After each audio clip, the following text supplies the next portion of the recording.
टाटी में टांगल बाड़ महीना दिन साल देखावत बाड़ घरवा के टाटी में टांगल बाड़ महीना दिन साल देखावत बाड़ ए पंडित जी शुभ दिन बता दीना एकम दूज तीज चौथ पंचमी षष्ठी सप्तमी कैलेंडर हो हमरा जान से मिला दो कैलेंडर हो हमरा जान से मिला दो कैलेंडर हो हमरा जान से मिला दो कैलेंडर हो हमरा जान से मिला दो।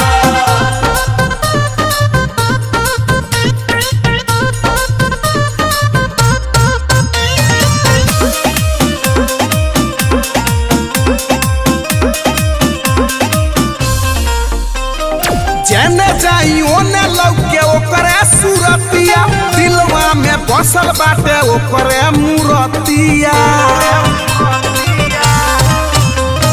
जेने जाई ओने लौके ओकरे सूरतिया दिलवा में बसल बाटे ओकरे मूरतिया ए पंडित जी कुंडली मिला दीना एकम दूज तीज चौथ पंचमी षष्ठी सप्तमी कैलेंडर हो हमरा जान से मिला दो कैलेंडर हो हमरा जान से मिला दो कैलेंडर हो हमरा जान से मिला दो कैलेंडर हो हमरा जान से मिला दो कैलेंडर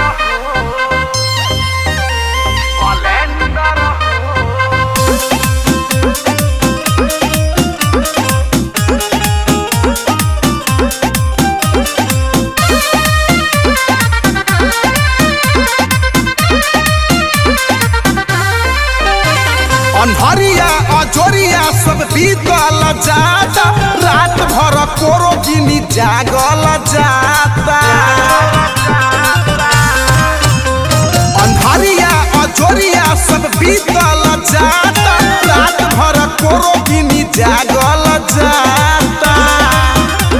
ए पंडित जी लगन चुमा दीना